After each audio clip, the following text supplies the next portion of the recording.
नमस्कार, आप देख रहे हैं सत्य हिंदी और मैं हूं आपके साथ कृति सिंह। आइए रुक करते हैं इस वक्त की बड़ी खबरों की ओर। बरी हुए केजरीवाल, मोदी को दी चुनौती। दिल्ली में आम आदमी पार्टी की विजय रैली। दिल्ली की राउज एवेन्यू कोर्ट से शराब घोटाला मामले में बरी होते ही केजरीवाल ने पीएम मोदी को खुली चुनौती दे दी है। प्रेस कॉन्फ्रेंस में केजरीवाल ने कहा कि पीएम मोदी और शाह ने हमारे खिलाफ साजिश की, 4 साल से मुझे परेशान किया गया। इन दोनों को देश से माफी मांगनी चाहिए। मैंने केवल ईमानदारी कमाई। आम आदमी पार्टी का एक एक कार्यकर्ता कट्टर ईमानदार है। केजरीवाल ने पीएम को चुनौती देते हुए कहा कि मैं चैलेंज करता हूं मोदी जी, आप दिल्ली में दोबारा चुनाव करवा दो। अगर आपकी 10 से ज्यादा सीटें आ गईं तो मैं राजनीति छोड़ दूंगा। कांग्रेस के कुछ नेता केजरीवाल के भावुक होने के पल का मजाक उड़ा रहे हैं। कांग्रेस की राष्ट्रीय प्रवक्ता सुप्रिया श्रीनेत ने एक्स पर एक मीम शेयर किया, जिसमें दिखाया गया कि एक केस में ही केजरीवाल रो पड़े और राहुल गांधी 32 केस होने के बावजूद भी लड़ रहे हैं, हिम्मत दिखा रहे हैं। कांग्रेस नेता पवन खेड़ा ने एक्स पर पोस्ट तो किया, लेकिन अरविंद केजरीवाल के निर्दोष होने पर कोई टिप्पणी नहीं की, बस जांच एजेंसियों पर निशाना साधा।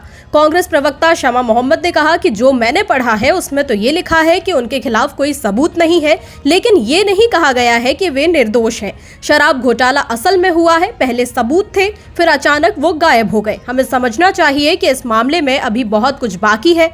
कांग्रेस के इस रवैये पर जवाब देते हुए केजरीवाल ने प्रेस कॉन्फ्रेंस में कहा कि केजरीवाल जेल गया, क्या रॉबर्ट वाड्रा जेल गया है, संजय सिंह जेल गया, क्या राहुल गांधी जेल गया है, मनीष सिसोदिया जेल गया, क्या सोनिया गांधी जेल गई हैं? किस मुंह से बात करते हैं, शर्म नहीं आती कांग्रेस को। केरला स्टोरी 2 पर सुनवाई करने वाले जज का प्रमोशन। 6 मार्च से मद्रास हाईकोर्ट के चीफ जस्टिस बनेंगे। जस्टिस सुश्रुत अरविंद धर्माधिकारी, जिन्होंने केरला स्टोरी 2 से जुड़े मामले की सुनवाई की थी, अब मद्रास हाईकोर्ट के नए मुख्याधीश बन गए हैं। 6 मार्च से वो पद संभालेंगे। मौजूदा चीफ जस्टिस मनिंदर मोहन श्रीवास्तव 5 मार्च को रिटायर होने वाले हैं। जस्टिस धर्माधिकारी उस डिवीजन बेंच का हिस्सा थे जिसने फिल्म की रिलीज पर लगी रोक के खिलाफ अपील पर सुनवाई की थी। बेंच ने करीब 2 घंटे तक दलीलें सुनी और फैसला सुरक्षित रख लिया। इससे पहले सिंगल जज जस्टिस बेचू कोरियन थॉमस ने फिल्म की रिलीज पर 15 दिन की रोक लगाई थी। उन्होंने कहा था कि फिल्म से सांप्रदायिक सौहार्द बिगड़ सकता है और सेंसर बोर्ड ने ठीक से जांच नहीं की। केरला स्टोरी 2 की रिलीज पर लगी रोक हट गई। निर्माता विपुल शाह की अपील पर सुनवाई के बाद फैसला। अब फिल्म 27 फरवरी को सिनेमाघरों में होगी रिलीज। केरल हाईकोर्ट की डिवीजन बेंच ने film the Kerala story 2 goes beyond की रिलीज पर लगी रोक हटा दी है।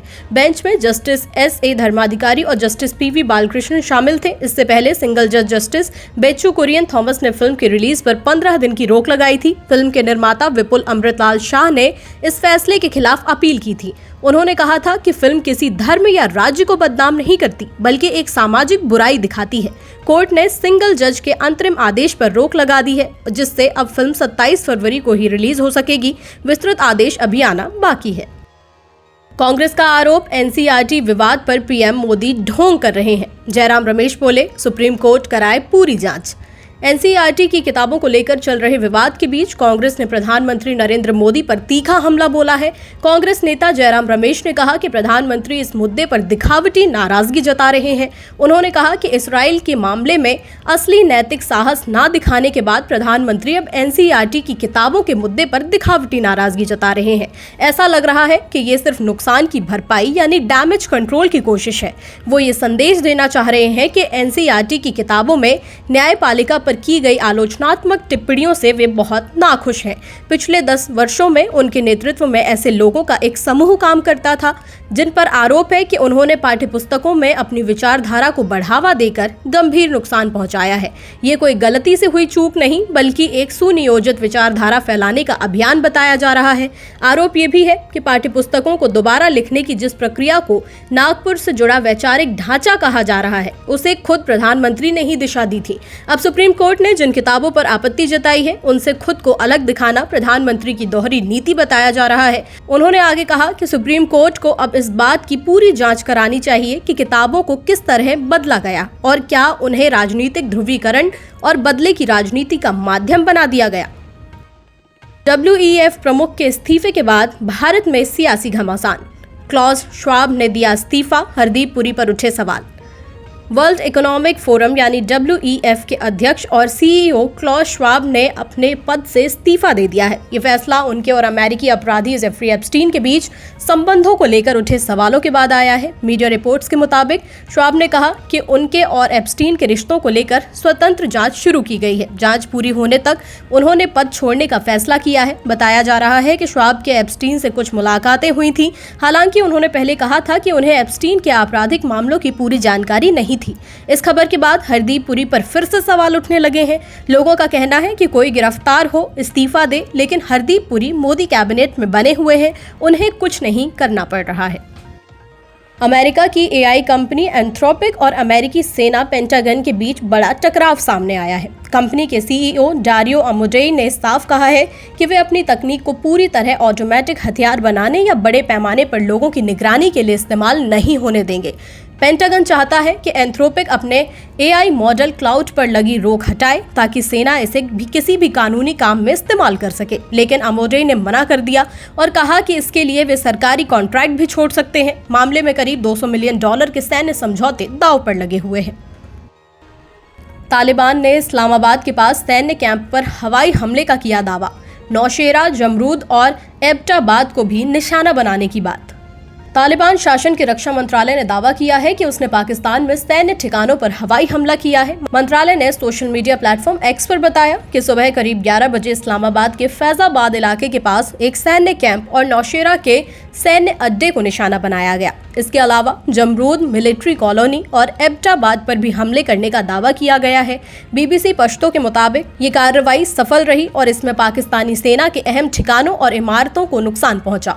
हालांकि पाकिस्तान की ओर से अब तक इस दावे की आधिकारिक पुष्टि नहीं हो पाई है। पाकिस्तान ने काबुल समेत 3 प्रांतों पर किए हवाई हमले। पाकिस्तान का खुली जंग का ऐलान। तालिबान का दावा, 2 घंटे में 15 पाक चौकियों पर कब्जा।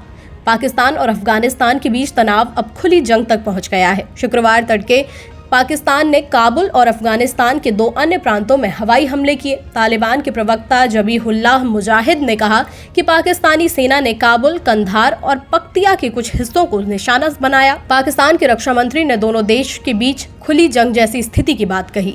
ये कार्रवाई उस समय हुई जब गुरुवार रात अफगान बलों ने पाकिस्तानी सीमा चौकियों पर हमला किया था। इसके बाद पाकिस्तान ने जवाबी कार्रवाई के तहत ऑपरेशन गजब लिल हक शुरू किया। पाकिस्तान के सूचना मंत्री अताउल्लाह तरार ने दावा किया कि इस ऑपरेशन में 133 अफगान तालिबान लड़ाके मारे गए और 200 से ज्यादा घायल हुए हैं। दोनों देशों के बीच रिश्ते पिछले कुछ महीनों से खराब चल रहे हैं। अक्टूबर में हुई हिंसक झड़पों में 70 से ज्यादा लोगों की मौत हुई थी। तब से दोनों देश के बीच कई जमीनी सीमा रास्ते भी बंद हैं। फिलहाल हालात बेहद तनावपूर्ण बने हुए हैं। रूस, ईरान ने पाकिस्तान, अफगानिस्तान से कहा तुरंत रोकें हमले। रूस और ईरान की अपील, बातचीत से सुलझाएं विवाद। पाकिस्तान और अफगानिस्तान के बीच बढ़ते तनाव को लेकर रूस से बड़ी अपील आई है। रूस के विदेश मंत्रालय ने कहा है कि दोनों देश तुरंत सीमा पार हमले रोकें और अपने मतभेद कूटनीतिक बातचीत के जरिए सुलझाएं। रूस की सरकारी समाचार एजेंसी के मुताबिक अगर दोनों देश चाहें तो रूस मध्यस्थता करने के लिए भी तैयार है। वहीं ईरान के विदेश मंत्री सैयद अब्बास अरागची ने भी शांति की अपील की। उन्होंने कहा कि रमजान के पवित्र महीने में अफगानिस्तान और पाकिस्तान को आपसी मतभेद, बातचीत और अच्छे पड़ोसी के रिश्ते के तहत सुलझाने चाहिए।